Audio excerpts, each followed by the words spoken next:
I just love to go visit with longtime gardeners. Whether it is growing flowers or vegetables, and sometimes it's both, we get so many good tips on growing methods, varieties to try, or ways to deal with the critters. Today we are visiting with Connie Anderson from Tracy, Minnesota. And when I called her some time back, she told me she's been growing plants for over 60 years.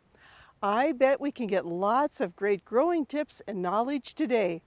Thanks for letting us come visit. It's my privilege. Thank you very much. How did you get started gardening?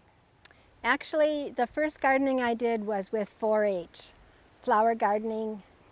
I think it just started from there and just kept growing. So did your family do a lot of gardening? My dad did most of the gardening, but only vegetables. He said if you can't eat it, don't grow it. I've heard that before. Yes. So who taught you how to garden then? When I was first married, the neighbor lady gave me some plants. I think I owe her part of the expertise. So how did you end up with a greenhouse? Oh gosh, that came many years later. I worked at Greenwood Nursery in Tracy. A lot of the customers would say, you know so much about this, you should have your own nursery. And I thought about that and it happened. I ended up with 4 greenhouses out on the farm, yes. And where was that? That was just about 1.5 miles out of town on a gravel road, but people came out and it was growing and it was growing, and pretty soon it was getting to be more than I could handle, even with an employee. And about that time we were going to move out to the lake away from the farm, and so I wasn't going to do it anymore. But I did want to take some plants with me, so I started digging, and then pretty soon we moved out there, and pretty soon I'm back in business again. I really love doing it. And so a lot of people from the lake area would come there, and that was a lot of fun. I got to meet a lot of the neighbors. That went quite well too. But the problem there was the deer. They weren't so bad when we first moved there, but later on they were just ferocious. They just were eating everything, and I was getting more and more frustrated. So we lived out there 15 years, and I said, you know, if we find a nice house in town, we're gonna move. I can't take this anymore. And that happened. We found a nice house, and the setting was perfect because it had a lot of trees for all my hosta, which I had over 200 varieties. So it all worked out, yeah. So when did you move here? 2012. Okay, and what was the spot like when you came?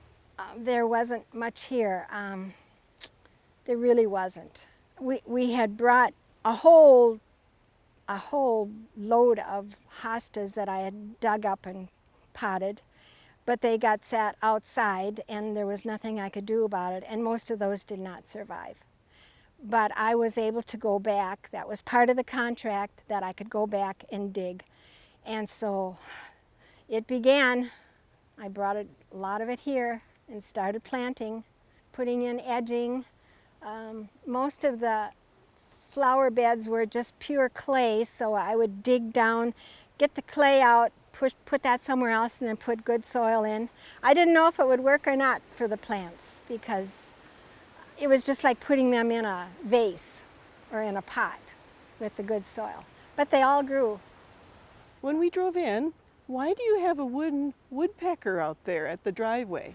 Well, I have a very nice neighbor who makes all kinds of things, and he gave it to me. Then when I put it up, I thought, Woodpecker Lane. And on my birthday, his wife gave me a sign that said Woodpecker Lane. So between the two of them, it was a very nice gift. Well, I noticed that you have a lot of statuary too. Where do you get all of those things? Oh, I just really enjoy going to yard sales, places where they sell all this kind of stuff. just anywhere I go, I'm always on the lookout. And a lot of the things are also from my kids. They know I love the garden, and a lot of it comes from them too. Connie, you talked about having all the hostas you brought with, but you've got quite a bit of sun too. Yes, that's been a big change. We took out 9 trees here that were old box elder trees.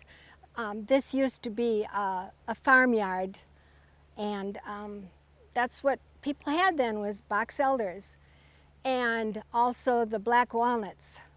So the garden has been in transition from the shade to the sun in this area.